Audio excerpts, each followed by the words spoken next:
अगर कोई mobile phone आता है जिसके अंदर डिस्प्ले का प्रॉब्लम है, लाइट आपका क्या हो रहा है, शो हो रही है।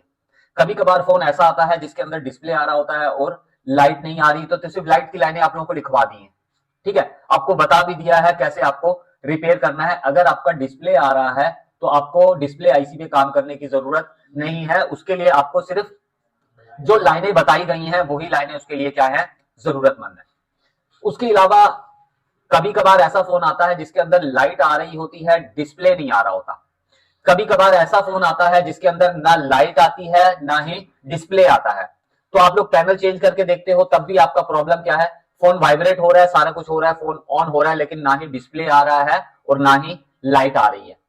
तो मैं बोलता हूं कि आपको किसी सेक्शन में नहीं जाना, पावर आईसी में काम नहीं करना, कहीं भी काम नहीं करना। आपको डायरेक्ट कहां पे काम करना है, डिस्प्ले के कनेक्टर पे। कहां पे, डिस्प्ले के कनेक्टर पे आपको सबसे पहले कैसे काम करना है। तो शुरू करते हैं, देखते हैं कौन कौन सी लाइन आपको क्या करनी है, चेक करनी है, और किस लाइन की कितनी रीडिंग होनी चाहिए, ये सारी चीजें, और किस लाइन में क्या क्या लगा होगा, ये सारी चीजें हम लोग इस वीडियो के अंदर क्या करते हैं, डिस्कस करते हैं। देखो, कूल टेस्टिंग, ये जो हम लोग रीडिंग चेक करते हैं इसको बोलते हैं क्या, कूल टेस्टिंग। कूल टेस्टिंग बोलते हैं। तो कूल टेस्टिंग के अंदर मैंने क्या लिखा हुआ है, नंबर 1 पे क्या लिखा हुआ है, कितनी रीडिंग होनी चाहिए, 250 से लेके 800 के बीच में। रेड प्राड को ग्राउंड पे रख देना और मिप्पी लाइंस की रीडिंग लेना क्या कर देना, शुरू कर देना। कि 10 लाइनें हैं तो 10 लाइनों की रीडिंग क्या होनी चाहिए, सेम होनी चाहिए। मतलब कि थोड़ा बहुत ऊपर नीचे चलेगा, 5-10 का डिफरेंस चलेगा, लेकिन अगर 100, 200, 250 का डिफरेंस आया तो आपका कहीं ना कहीं लाइन के अंदर क्या है, प्रॉब्लम है।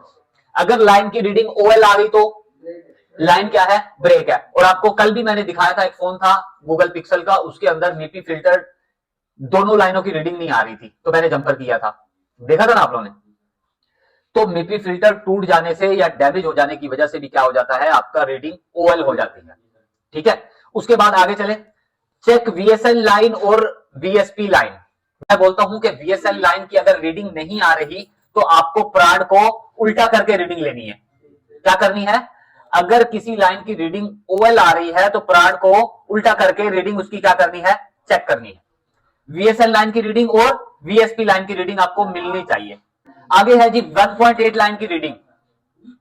1.8 लाइन की रीडिंग कितनी होनी चाहिए, लगभग 800 से 250 से 800 के दरमियान। ये जो जितनी भी कॉमन लाइंस होती हैं इनकी रेशो रखी गई, रीडिंग होनी चाहिए। ठीक है, आईडी लाइन की, टीई लाइन की भी क्या होनी चाहिए, रीडिंग होनी चाहिए। उसके बाद है रीसेट लाइन। रीसेट लाइन की भी क्या होनी चाहिए, रीडिंग होनी चाहिए। कभी 1000 आ जाए, 600 आ जाए, 700 आ जाए, लाइन ओएल नहीं होनी चाहिए और लाइन आपकी 000 नहीं होनी चाहिए। समझ में आया। अगर इन लाइनों की रीडिंग ले लो तो मेरे ख्याल से आपको कहीं ना कहीं फॉल्ट इसका क्या है, मिल जाएगा। हर मोबाइल फोन के अंदर देखोगे तो आपका डिस्प्ले का कनेक्टर तो पहचान लोगे ना। ठीक है, डिस्प्ले का कनेक्टर होगा। और मैं बोलता हूं आपका जो डिस्प्ले है, डिस्प्ले बनाता है आपका सीपीयू। कौन बनाता है, ये जो ग्राफिक्स नजर आ रहे हैं, हमें फोटो नजर आ रही है, ये कौन बना रहा है, सीपीयू बना रहा है। ठीक है, तो किन लाइंस के जरिए हमें डिस्प्ले पे सेंड कर रहा है वो हम लोग देखते हैं। तो यहां पे आपके सामने क्या है, एक साइड पे सीपीयू है। ठीक है, सीपीयू के बाद आप लोग देखो तो ये आपके सामने क्या लिखा हुआ है ऊपर, मीपी की क्या लिखा हुआ है, डीएसआई का मैंने आपको बताया था, मीपी की लाइनों का बताया था मैंने। मीपी कहां से आती है, सीपीयू से आती है, ये प्रोटोकॉल की तरह काम करती हैं। ठीक है, तो मीपी की डीएसआई लाइंस अगर काउंट करो तो कितनी है, 10 लाइनें। आपको डिस्प्ले कनेक्टर पे आपको 10 लाइनें मीपी की मिलेंगी और उनकी लाइन के अंदर क्या लगे हुए हैं, मीपी फिल्टर। क्या लगे हुए हैं, मीपी फिल्टर लगे हुए हैं हर लाइन के अंदर। ठीक है, उसके बाद एक और लाइन होगी जिसका नाम क्या है, आईडी। नजर आ रहा है आपको, आईडी का मतलब होता है आइडेंटिफिकेशन। आपने देखा कि कभी भी आप लोग कोई और मॉडल का पैनल डिस्प्ले लगा दो तो काम नहीं करता, ऐसे हुआ है ना।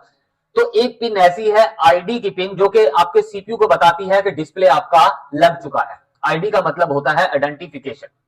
ठीक है, तो एक पिन है आपकी आईडी, दूसरी पिन है जिसका नाम क्या है, देखो ऊपर, और इस साइड पे क्या क्या है, 1 2 3 4 5 6 7 8 9 10 10 लाइनें आईडी लाइन, रीसेट लाइन और टीई लाइन।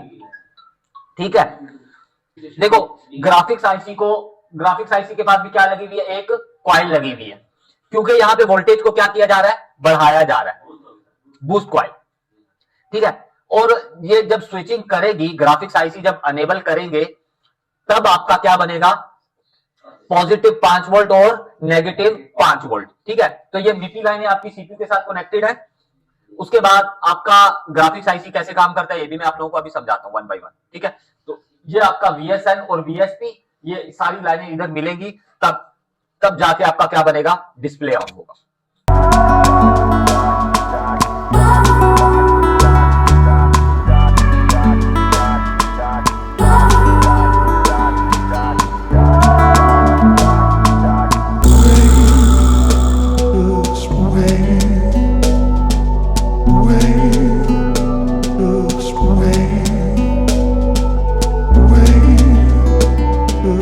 Way